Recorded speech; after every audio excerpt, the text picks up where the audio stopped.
What's up, everybody? Matt Gajewski here, back again with the Odd Shopper channel. Today, we're talking college football week 3 betting the Friday slate. There is a single game on Thursday, Arizona State, Texas State. Ben and I talked about that on Betting You, so we'll skip that here, and we're just going to do the Friday games. 2 up, 2 down. Before we get started, make sure to hit that thumbs up button, subscribe to the channel, and hit the notification bell so when this and all other content goes live. We're also brought to you by Bet365. They have a deal for those of you in Kentucky, Ohio, New Jersey, Virginia, Iowa, Colorado, Louisiana, Indiana, Arizona, North Carolina, and Pennsylvania. What you'll do, click the links below, make a deposit, and bet at least $5 on any team, total, market. Whether it wins or loses, you are getting $200 in the form of free bets. You must be 21 or older, 18 in Kentucky. If you or someone you know has a gambling problem, please call or text 1-800-GAMBLER. All right, we're going to kick things off with a game that is very near and dear to my heart, UNLV and Kansas. Right now, UNLV is a 6.5-point underdog. This has taken some money UNLV's way, and the total is 58. That's up about a point from open. So a little bit of movement in this game. Recapping what these teams have done so far, UNLV had the impressive win over Houston, who then subsequently rebounded and played Oklahoma close. So this Houston win looks pretty good. Then they demolished Utah Tech, exactly what we expected.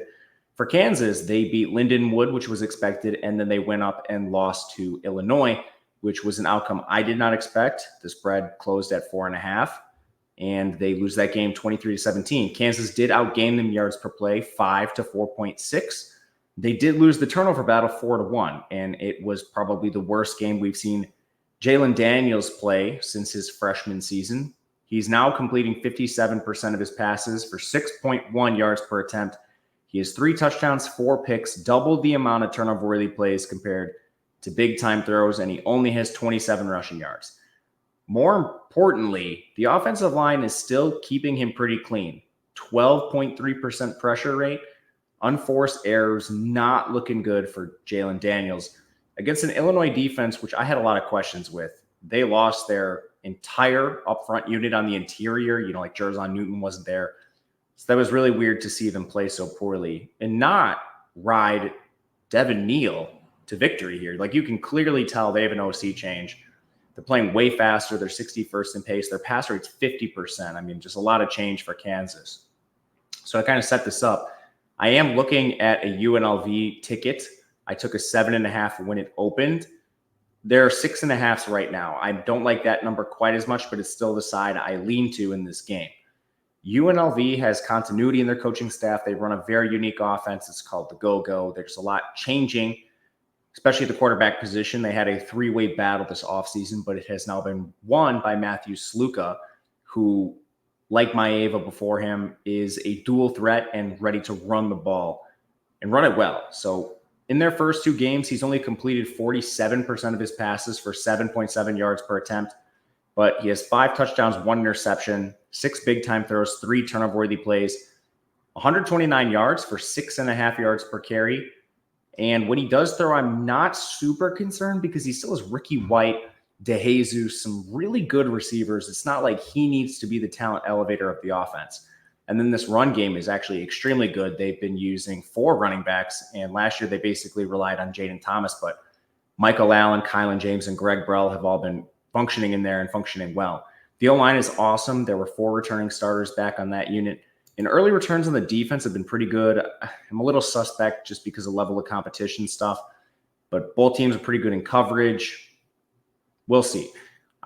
I'm not 100% sold, but I do think they can do enough to stop Kansas, at least enough times to keep this game within the points. Right away, I'm expecting plenty of points to be scored. Kansas fast, UNLV explosive, and then defense is a question on both sides, especially on the Kansas side. They have not looked great, especially after last year when that was a unit that they relied on. But they did lose a lot up front, which is another problem going against the Go-Go offense. All your returning productions in your secondary. So, yeah, they're 6th in coverage, but they're currently 102nd in run defense. It's tough going against this UNLV team. So we'll back the Rebs. All right, you just heard me talk about some closing line value. If you're interested in that, the place you can get it is Tails by Odd Shopper, formerly the Marketplace. myself, Ben Raza, a bunch of people have packages which are tailored individually. Mine is specific to college football and college basketball when it arrives. And what you'll get basically is first access to these, some exclusive content around college football betting in the Tails by Odd Shopper. So it's a brand new feature. It's over in the links below.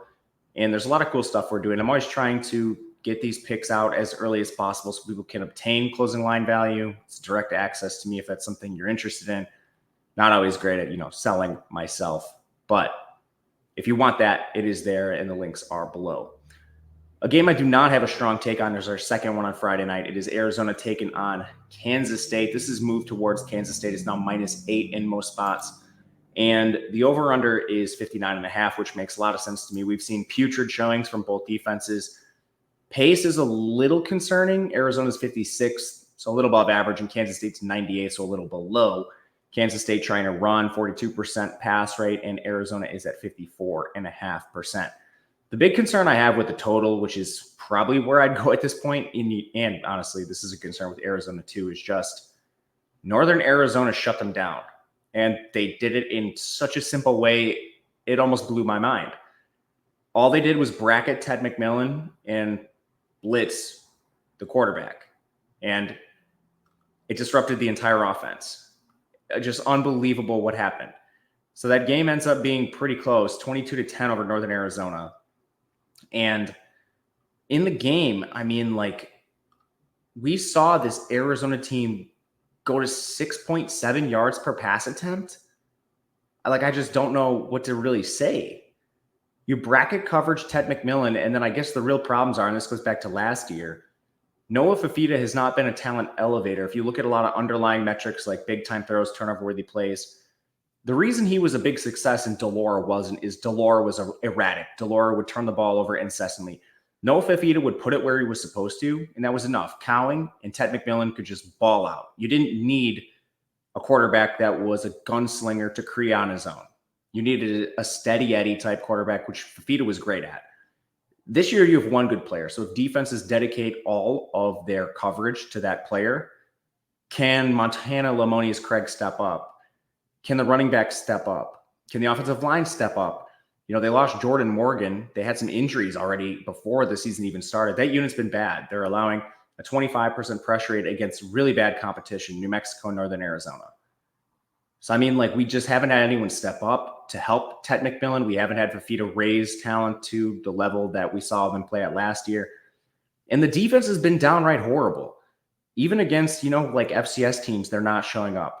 They allowed 39 points to New Mexico, who got beat by an FCS team in week 0. So there's a lot of concerns with Arizona, but there's also concerns with Kansas State. Their defense also got absolutely shredded by Tulane. They allowed nearly 12 yards per attempt to Darian Mensah, 6.1 yards per attempt on the ground to Mekhi Hughes. There's just a whole lot of very questionable play from these two teams on the defensive side of the ball. Currently, I'm surprised it's not worse. We have Arizona ranked 56th in total defense, Kansas State 36th. There are some pretty bad numbers among these. Arizona's 111th in tackling, and then Kansas State is 78th in coverage, which makes sense after Mensah carved them up quite a bit. So, first instinct is towards an over. Pace doesn't necessarily set up with Kansas State playing pretty slow. I'm worried about Kansas State taking the exact blueprint that Northern Arizona showed and just shutting down the entire Arizona offense. Them putting up 22 points against an FCS team is an embarrassment. The other side I tend to look to is just Kansas State laying the points. I didn't lay them early enough, and I do not really prefer laying an 8. You could probably find a 7.5. I doubt you'll find a 7. But if you do, those would be the numbers I would prefer. And that will do it for our 2-game slate. Thank you guys for watching. We'll be back. Haven't recorded Betting You Greasy episode yet. That's coming in 24 hours or so. So until then, good luck, and we'll see you next time.